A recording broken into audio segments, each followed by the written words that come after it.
इस कार्यक्रम के पुण्यार्जक है स्वर्गीय लाला राम किशन दास जैन एवं स्वर्गीय श्रीमती चांदतारी जैन, हौज खास की स्मृति में सपरिवार। ओम नमः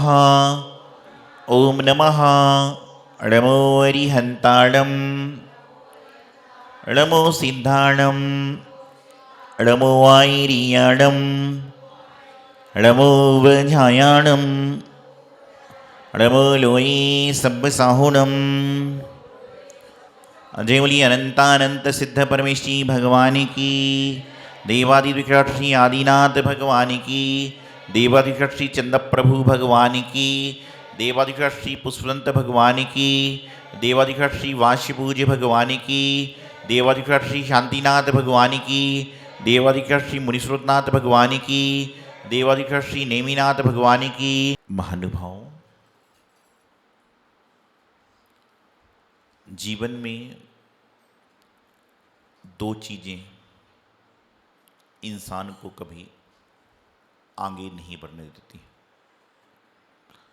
जीवन में दो प्रकार की चीज़ें जब हमारे साथ चलती हैं तो इंसान कभी आगे नहीं बढ़ सकता।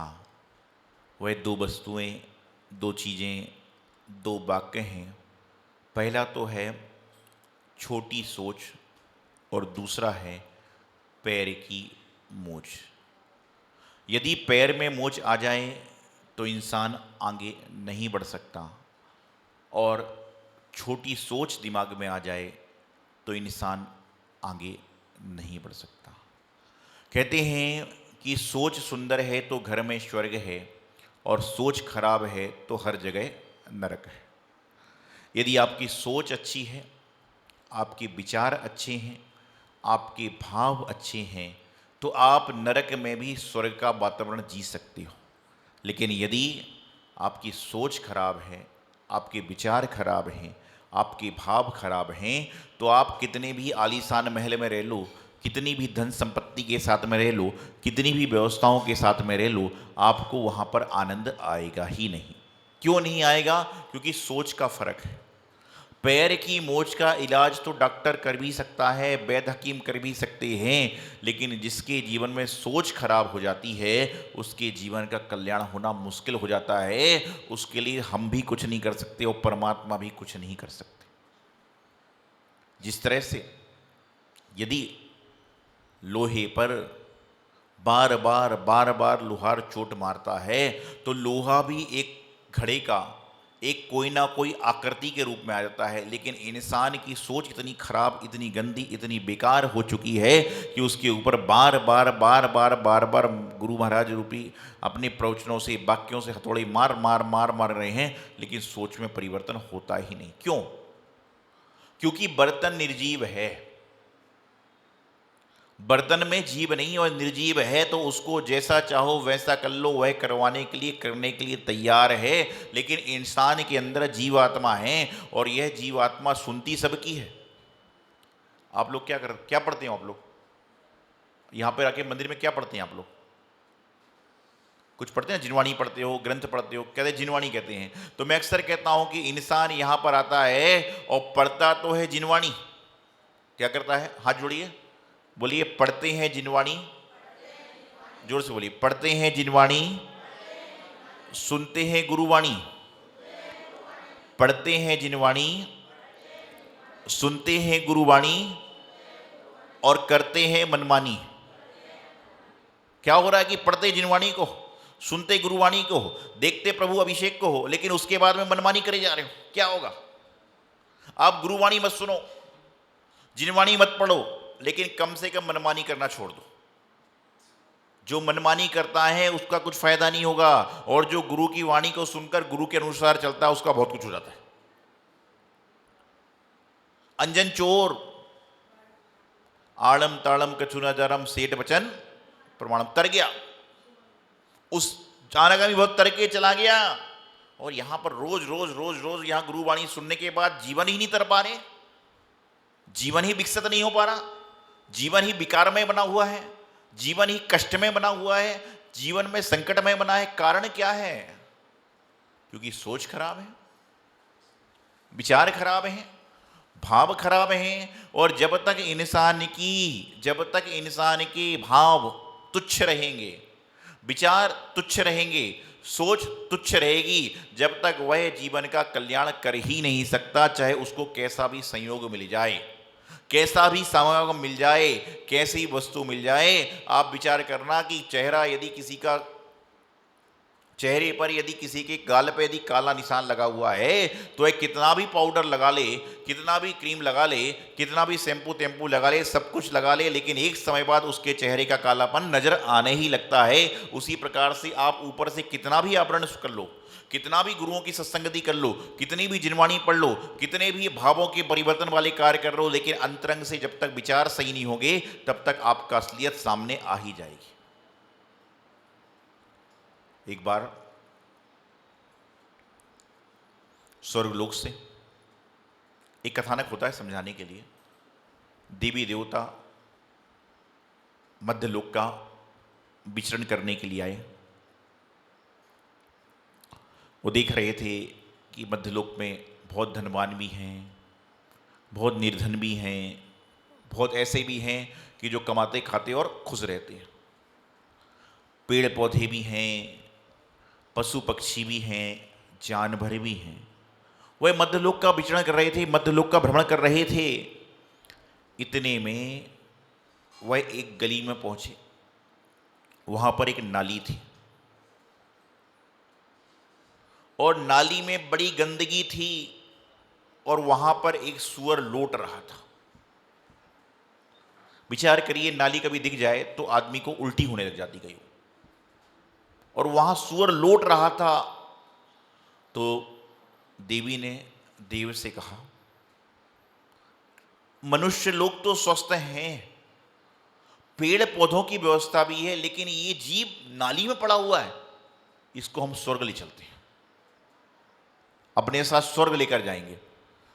तो देव तो देवी की आज्ञा मानता ही था, बात मानता ही था, आज्ञा नहीं, बात तो मानता ही था। जब मैं कहता हूं कि देवी की बात देव मानते तो सारी पत्नी खुश हो जाती है, तो मैं बता रहा हूं कि वह बात तो मानता ही था।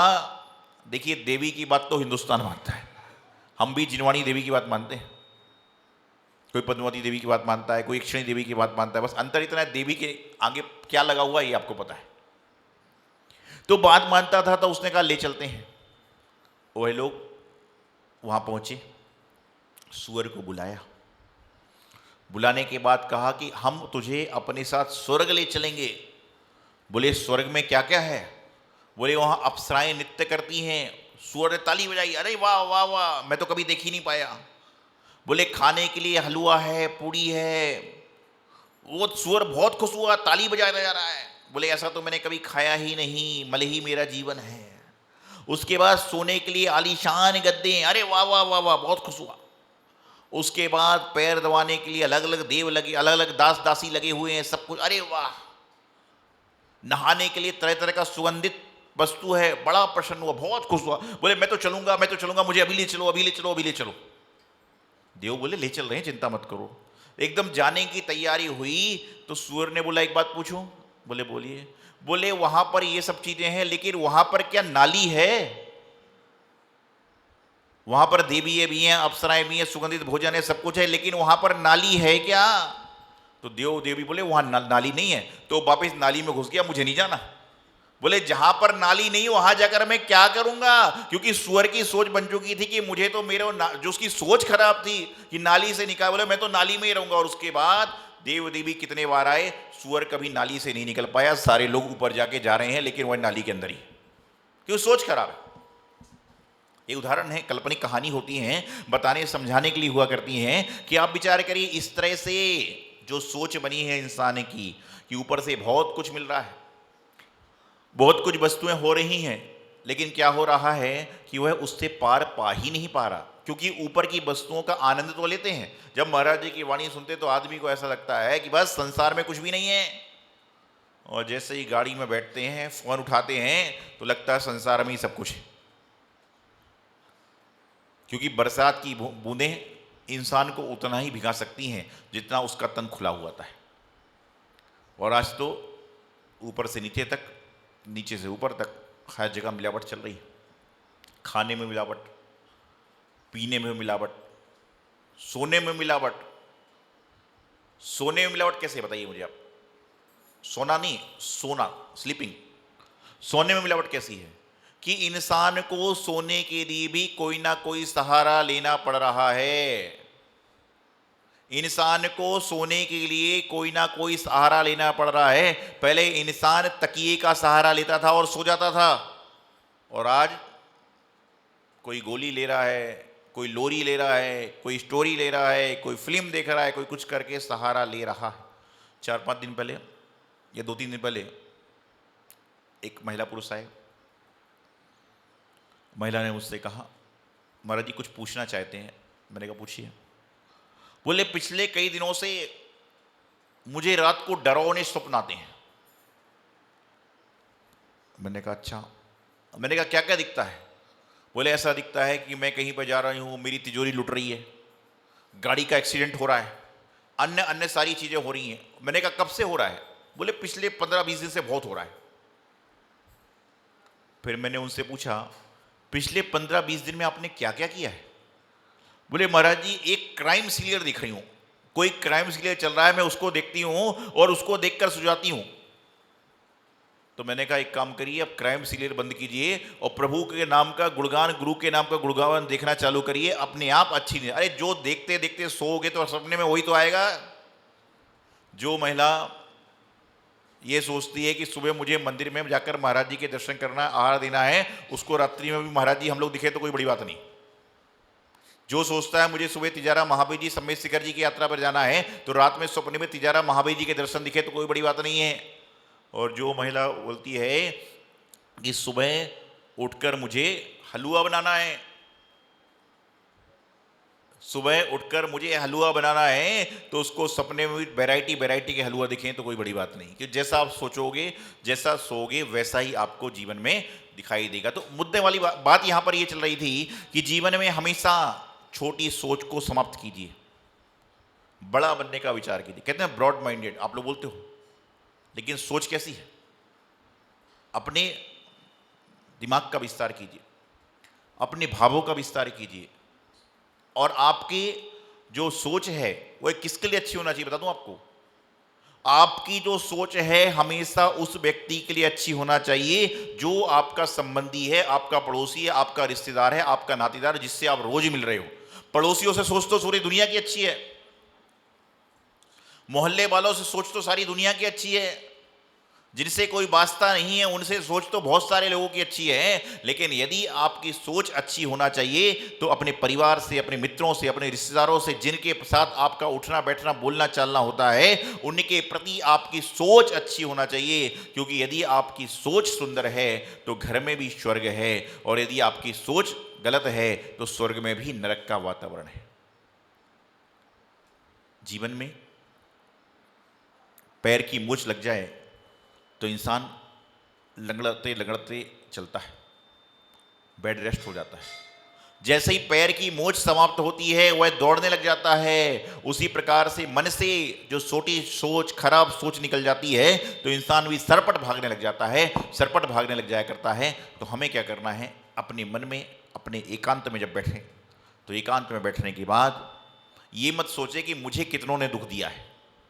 ये सोचोगे तो जिंदगी में कभी रात को सो भी नहीं पाओगे, खा भी नहीं पाओगे, पी भी नहीं पाओगे। बल्कि एकांत में बैठने के बाद ये सोचें कि मेरे कारण कितने लोगों को तकलीफ हुई है, मेरे कारण कितने लोगों का दिल दुखा है, मेरे कारण कितने लोगों के विचार खराब हुए हैं। ये आप सोचने लगोगे तो समझ के चलना कि आपका अगला दिन और अच्छा बीतेगा। लेकिन आज वैसे भी एकांत मिलता नहीं, और जब एकांत मिलता है तो इंसान ये सोचता आज उसने मेरे साथ ऐसा किया, आज मार्केट में उस महिला ने मेरे साथ ऐसा किया, दुकान में उस आदमी ने मेरे साथ ऐसा किया, ऑफिस में उस आदमी ने ऐसा किया। सबके बारे में तुम खराब सोच रहे हो तो तुम्हारे बारे में अच्छा कौन सोचेगा? कहते एक टेलीपैथी हुआ करती है। कई बार ऐसा होता है कि आप जो सोच रहे हो वही मैं सोचने लग जाता हूं, आप जो बोलने वाले हो वही मैं बोलने लग जाता हूं, आप जो लिखने वाले हो मैं वही लिखने लग जाता हूं, आप जो करने वाले हो वही मैं करवाने लगे। टेलीपैथी चला करती है। तो मैं आपको बता रहा हूं, ये सोच से मन की तरंग से तरंग मिलती है।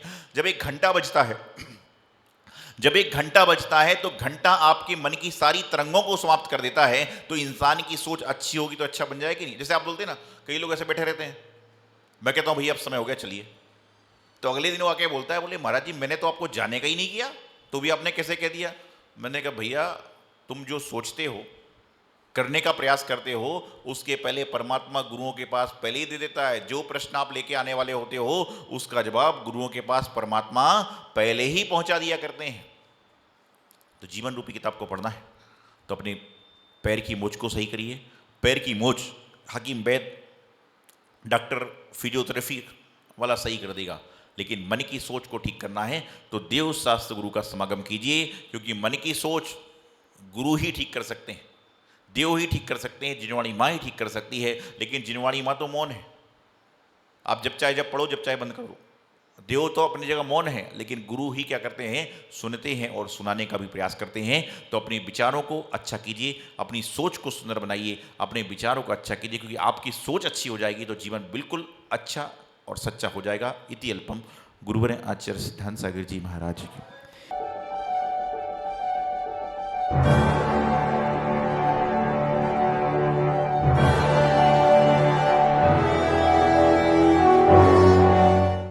पार्श्वनाथ भगवान की जय। आचार्य श्री सिद्धांत सागर जी महाराज की जय। आचार्य श्री सौभाग्य सागर जी महाराज की जय। परम पूज्य गुरुदेव बाल योगी आचार्य श्री 108 सौभाग्य सागर जी महाराज की प्रेरणा एवं आशीर्वाद से दिल्ली क्षेत्र में मुनिसुव्रत तीर्थ का भव्य निर्माण कार्य प्रगति से चल रहा है, जहां पर 24 तीर्थंकरों की 24 वेदियों का निर्माण होगा और प्रत्येक वेदी पर 24-24 भगवान की 7-7 इंच की प्रतिमाएं विराजमान होंगी। एक प्रतिमा को विराजमान करने हेतु सहयोग राशि मात्र 1,24,000 रुपए रखी गई है। आप अपने परिवार की ओर से प्रतिमा स्थापित कर धर्म लाभ ले सकते हैं। यहाँ के जिन चित्तालय में प्रतिदिन विशेष पंचामृत अभिषेक शांति धारा होती है। जो भी महानुभाव अपने या अपने परिवार की ओर से अभिषेक और शांति धारा करना चाहते हैं, वो नीचे दिए गए संयोजकों से संपर्क कर अपना नाम आरक्षित कर पुण्यार्जन कर सकते हैं। इस कार्यक्रम के पुण्यार्जक है स्वर्गीय लाला राम किशन दास जैन एवं स्वर्गीय श्रीमती चांदतारी जैन, हौज खास की स्मृति में सपरिवार।